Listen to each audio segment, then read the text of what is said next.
Olá, bem-vindo, bem-vinda ao Tribuna Livre, programa que mostra desafios que aguardam os políticos eleitos em outubro. Apesar da queda nos índices de desemprego nos últimos meses, quase 10 milhões de brasileiros buscam um trabalho, segundo o IBGE. E a informalidade tem sido a saída para a sobrevivência de milhares de famílias.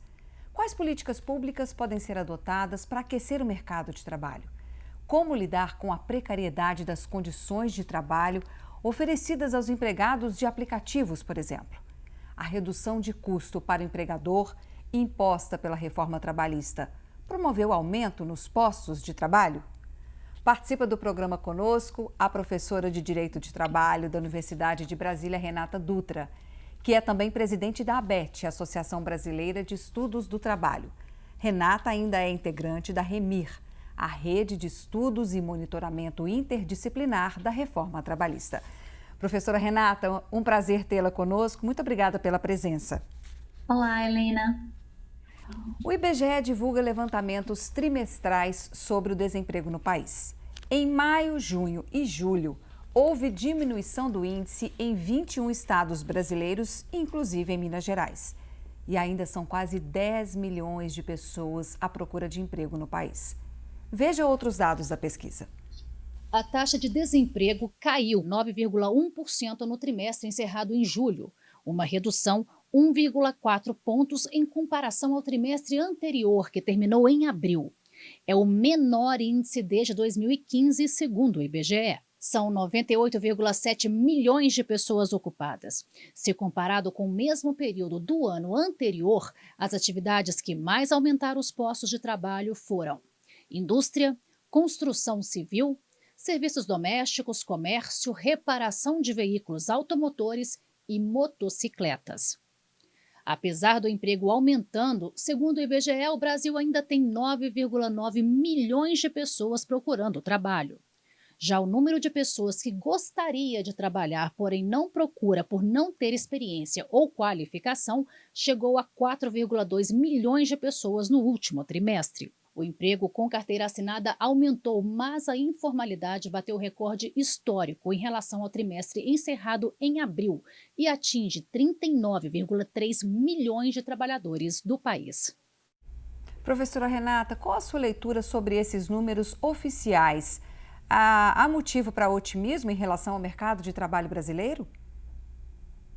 Bem, Helena, eu não leio esses dados como dados positivos em si, porque a gente tem que pensar não só estoque de emprego, mas contextualizar esse dado, né? E principalmente considerar as condições que estão em que esse emprego que está sendo oferecido, elas são geradas, né? Então, a primeira coisa é pensar que o desalento e a informalidade são um contexto para essa queda do desemprego, né? Então, a gente tem um contingente importante de pessoas que não estão procurando emprego, embora estejam desocupadas, né? E essa é uma condição que mostra, né, uma falta de oportunidades, uma dificuldade de absorção da população economicamente ativa no mercado de trabalho, e a gente teve um deslocamento muito significativo das pessoas para o trabalho informal, né? O trabalho informal que já é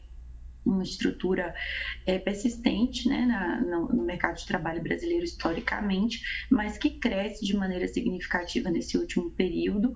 Então, nós temos aí um movimento, né, em que as pessoas estão procurando trabalhar por conta própria, então até trabalhando em condições de emprego não registrado, como uma alternativa de sobrevivência, né? Então, quando a gente coloca o dado sobre a queda do desemprego nesse contexto, nós vemos que o desemprego não retraiu em razão de um aquecimento do mercado, de um aumento das oportunidades de trabalho para as pessoas que estão à procura de trabalho, mas sim em razão desses deslocamentos que o contexto dos dados podem evidenciar. E outra coisa que é importante a gente pensar que emprego que está sendo criado, né? Então, não só ter emprego, mas que tipo de qualidade de emprego, que tipo de condições de trabalho estão sendo geradas com esses empregos, né? E nós temos acompanhado os dados, né, cruzando os dados da PNAD relacionados ao emprego com os dados sobre renda, e nós temos visto que a faixa de emprego que tem crescido é a faixa que é remunerada de menos de um salário mínimo a um salário mínimo no Brasil. E isso é um dado importante, porque se a gente pega a série histórica de 2013 a 2014, por exemplo, nós tínhamos ali um crescimento do emprego na faixa de 1 a 3 salários mínimos, por exemplo.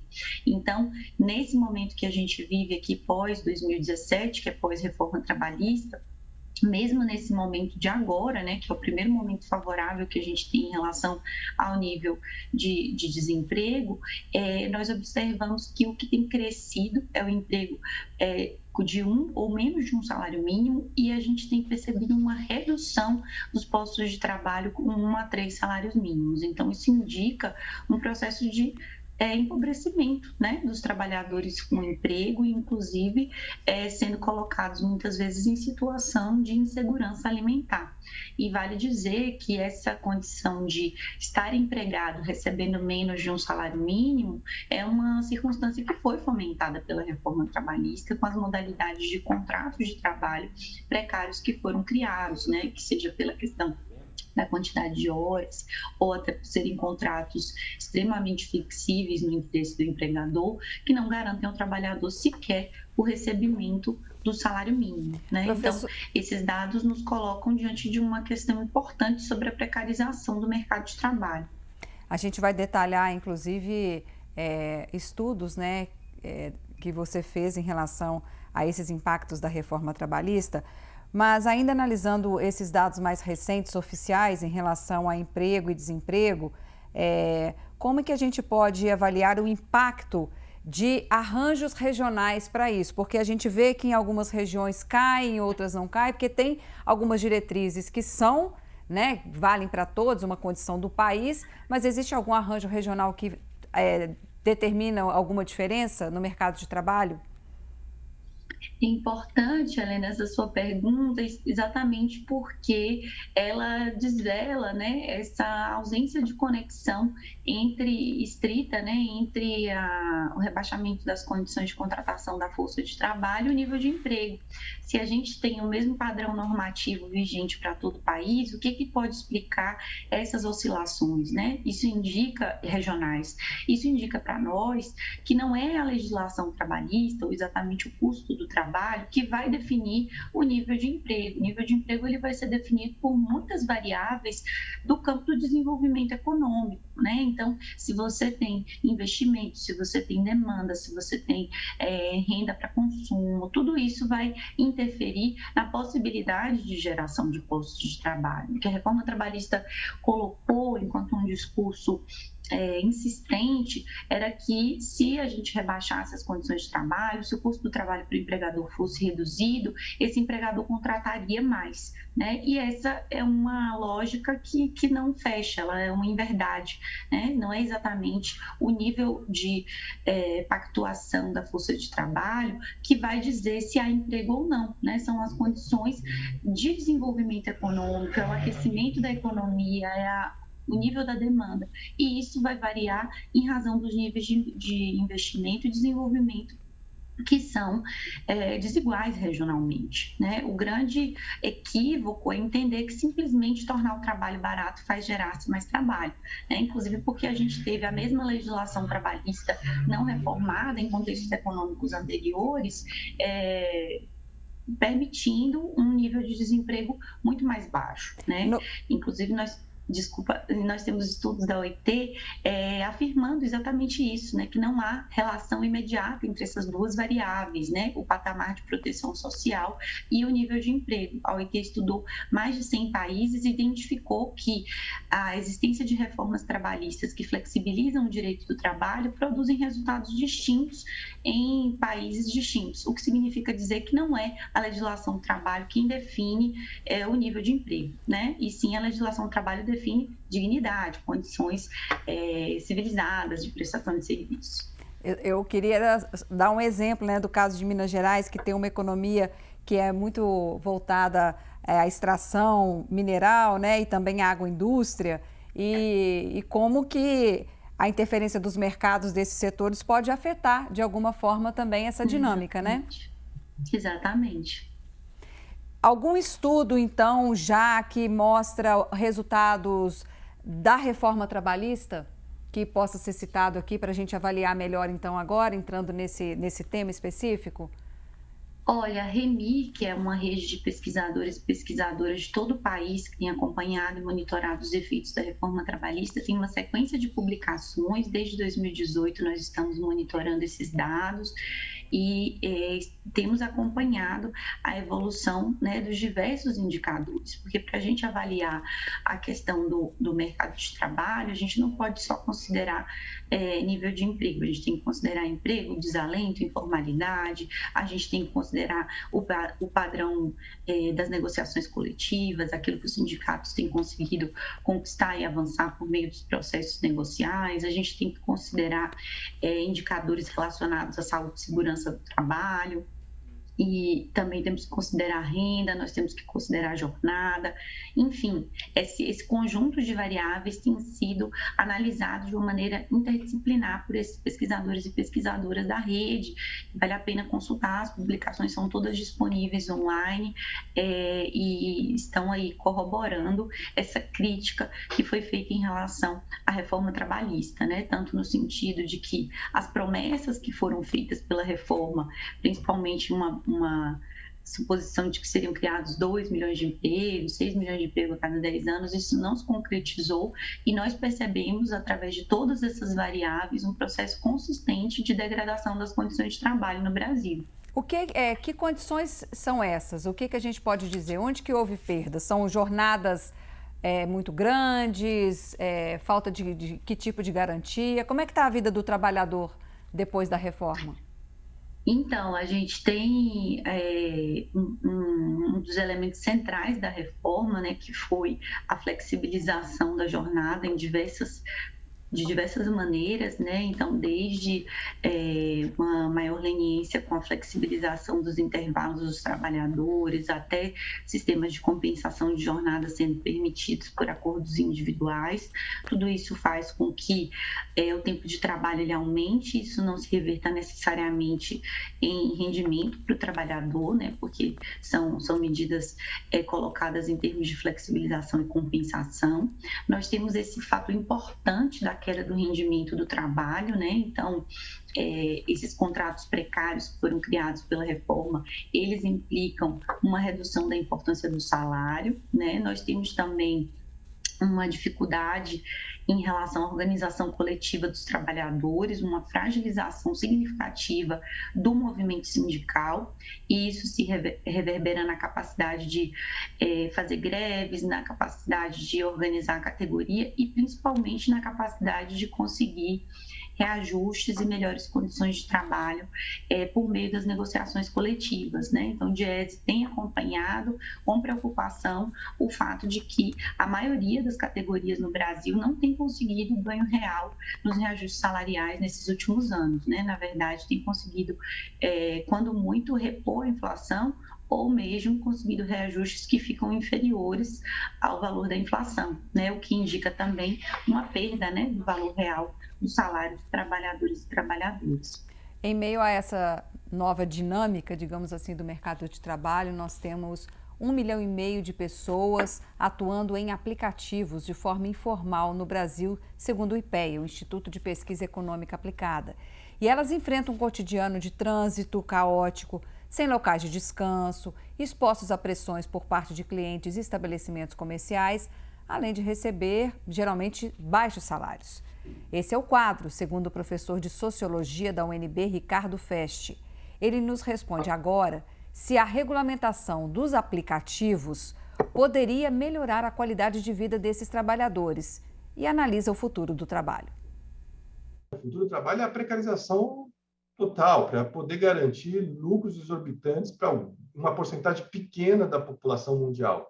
Então, o que está colocado é isso, que sociedade vamos querer no futuro. Porque dependendo as opções políticas, e aí vai para o terreno da política, de regulação, de manter proteção àqueles que são têm menos poder, que são os trabalhadores, as trabalhadoras, esse tipo de tecnologia não pode existir, né? Você me perguntou sobre a viabilidade. Eu te daria um exemplo. Não necessariamente essas plataformas precisam ter lucro, né? Elas podem ser uma cooperativa de trabalhadores, e já existem experiências disso no mundo. São pequenas, são minoritárias, é difícil elas competirem com essas grandes empresas. Então, há alternativa? Há, mas a construção dessa alternativa depende aí de uma série de elementos que são políticos. Como que a senhora avalia esse processo de uberização? Se, por um lado, a sociedade comemora, né, a possibilidade de uso de tecnologias para facilitar, como que ficariam as garantias para as pessoas que trabalham dessa forma? É interessante, né, Helena, pensar sobre essa perspectiva, porque se atrela, né, a tecnologia que está envolvida na prestação de serviços via plataforma com uma condição precária desses trabalhadores, né? E isso não necessariamente precisaria acontecer, né? A sociedade podia ter a facilidade que a tecnologia promove em relação à distribuição de mercadorias, em relação à contratação de transporte, enfim, os múltiplos serviços que são prestados pela plataforma, sem que isso implicasse um processo de precarização e exclusão que acontece em relação a esses trabalhadores, né? Então, é importante, acho que a fala do professor Ricardo Fest deixa isso claro, perceber que não se trata de um processo atrelado à tecnologia, né? Mas sim um determinado uso que está sendo feito da tecnologia e um uso que está sendo feito no sentido de expoliar esses trabalhadores que estão sendo contratados por essas empresas, plataformas de aplicativo. Então, nós temos ali um processo em que esses trabalhadores eles ficam totalmente à margem, né, por meio de uma organização, né, de um arranjo empresarial ali que burla a legislação do trabalho. Os trabalhadores têm ficado totalmente à margem de proteções sociais elementares, né, que nós conquistamos desde a Revolução Industrial. Então, a gente está falando de limite de jornada, e pessoas que ficam 14 horas, 12 horas por dia pedalando para conseguir um rendimento sem nenhuma segurança, sem nenhuma inserção previdenciária, sem nenhum tipo de proteção social, né? Então, isso não é um apêndice da tecnologia, isso é uma escolha que está sendo feita num determinado modelo de negócios, e nós temos tido aí um processo de omissão por parte do Estado, no sentido de colocar limites aos empreendimentos que têm operado dessa forma, né? Esse é o papel do Estado numa sociedade capitalista, né? Colocar limites ao processo de exploração e garantir que quem vive do trabalho tem acesso a condições dignas, né, de sobrevivência. E então, a questão do trabalho em plataformas, ela está muito mais relacionada a escolhas econômicas, né, dos agentes econômicos, e a um processo em que o Estado ainda não reage da maneira como deveria, no sentido de proteger os sujeitos sociais que estão engajados nesse tipo de trabalho. Ou seja, na sua opinião, já passou da hora de esse tipo de serviço ser regulamentado, né? Os legisladores já deviam estar discutindo isso há muito tempo. Existem divergências, né, no nosso campo em relação à necessidade ou não de uma regulamentação específica. É possível que uma regulamentação específica seja produzida pelo legislativo e que conceda proteção, né? Mas também é possível que a legislação vigente seja aplicada a esses trabalhadores. O fato de você trabalhar por aplicativo não se torna absolutamente incompatível com a legislação trabalhista, né? Então, a gente tem aí uma omissão dos legisladores que poderia ser uma opção, né, fazer um estatuto especial para esses trabalhadores de aplicativo, mas a gente tem também uma omissão do Poder Judiciário, da fiscalização do trabalho, no sentido de aplicar a esses sujeitos os direitos e garantias sociais que já existem e que não são absolutamente incompatíveis com esse grupo. Então, há aí também uma escolha de como regular esse trabalho, mas certamente as opções não poderiam ficar entre simplesmente não agir, não fazer nada de nenhuma maneira, né? Elas têm que estar ali no sentido de ou abraçar esses trabalhadores com a legislação vigente ou produzir especificamente para eles uma legislação que dê conta das peculiaridades desse trabalho. As duas opções são válidas e dependem aí de decisões políticas, né? O que não é válido, o que não é viável dentro de uma sociedade democrática, é você ter um contingente enorme de jovens trabalhadores prejudicando sua saúde, arriscando suas vidas, sem nenhum tipo de proteção social. Falando agora especificamente sobre remuneração, segundo o IBGE, o rendimento médio do trabalhador ficou em R$ 2.317 no trimestre encerrado em julho, um crescimento de 1,8%. Já falamos aqui no programa que houve perda do poder de compra do salário. Qual seria a condição ideal de rendimentos hoje para o trabalhador no Brasil?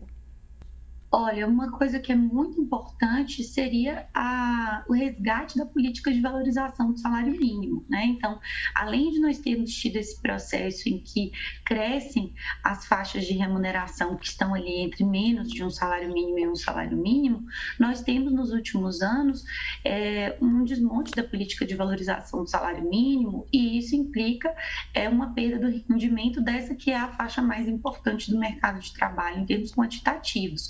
Então, a valorização do salário mínimo, a valorização do poder de compra do trabalhador e, principalmente, o resgate, né, e a efetivação dos direitos constitucionais em relação a essas novas formas de contratação que foram produzidas pela reforma trabalhista. É inadmissível você pensar que existem trabalhadores contratados com carteira assinada ganhando menos no salário mínimo, né? É inadmissível pensar que você tem desproporções entre o tempo de prestação de serviço e o rendimento do trabalho, né? Então, essas políticas que estão relacionadas aí tanto à preservação dos direitos sociais, mas também políticas econômicas no sentido de valorização da renda do trabalho, elas acabam reverberando não só na condição de vida, no poder aquisitivo, na segurança alimentar dos trabalhadores que estão nessas faixas salariais, como isso também produz reflexos positivos na economia, porque o aumento do poder de compra da classe trabalhadora aquece a economia, cria demanda, enfim, pode ajudar numa melhoria dos indicadores de uma maneira geral. Então, eu diria, em linhas gerais, aqui há muitos elementos para colocar, mas o resgate da valorização do salário mínimo e a inibição dessas formas de contratação precárias que colocam o trabalhador à margem das garantias mínimas que a Constituição assegura. Entre as propostas dos presidenciáveis, professora Renata, para aumentar o emprego estão redução da carga tributária, estímulo à economia solidária e criativa, criação de um seguro de renda para trabalhadores informais. Essas medidas poderiam surgir algum efeito? Você já falou que a reforma trabalhista veio como uma grande promessa de solução, mas que sozinha a legislação não é capaz, né, de fomentar o aumento do emprego. Sim, exatamente. A gente precisa de medidas da ordem econômica para resgatar essa possibilidade de crescimento e, portanto, a possibilidade de oferta de trabalho protegido, né? É muito importante também pensar em lidar com a informalidade, né? Considerando que no nosso país esse é um dado histórico relevante, e de pensar em formas de garantia de renda, de proteção social também para os trabalhadores que estão nesse conjunto. E me parece também que é muito relevante a discussão sobre renda mínima, né, para os trabalhadores de uma maneira geral que estão inseridos em contratações diversas. Me preocupa um pouco o discurso relacionado ao empreendedorismo, né, o discurso que coloca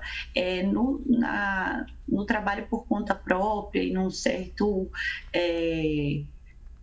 numa certa formulação do trabalhador enquanto um pequeno empresário, a possibilidade de solução para as questões do mercado de trabalho, né? Eu acho que esse discurso do empreendedorismo ele tem sido um calcanhar de Aquiles, né, do direito do trabalho recentemente, tem feito com que muitas pessoas que são trabalhadores e trabalhadoras, que estão ganhando a vida pelo seu trabalho, não sejam tratados como sujeitos que merecem proteção, ou até como sujeitos que estão inseridos em estruturas econômicas maiores que podem se responsabilizar por eles, né? Eu acho que a gente precisa de um conjunto de medidas que reconheça as peculiaridades do trabalho no Brasil, pense em formas de desenvolvimento e de crescimento econômico que gere demanda para o trabalho e pense em formas de proteção daquelas formas de trabalho que historicamente não são absorvidas na economia organizada, digamos assim. Mas é muito importante que o direcionamento não seja um direcionamento no sentido de depositar no indivíduo a responsabilidade ou mesmo de admitir arranjos em que o indivíduo seja desconectado das estruturas econômicas que ele alimenta, pelas quais ele é explorado, né? Então, isso me parece importante colocar em termos essas propostas. Professora Renata, muito obrigada pela presença no nosso Tribuna Livre, que discutiu desafios para vencermos o desemprego e garantir vagas de qualidade para o trabalhador. Muito obrigada, Helena. Eu agradeço pelo convite, pela oportunidade de diálogo. O Tribuna Livre fica por aqui. Para rever esta e outras entrevistas, acesse o portal da Assembleia. E até o próximo programa.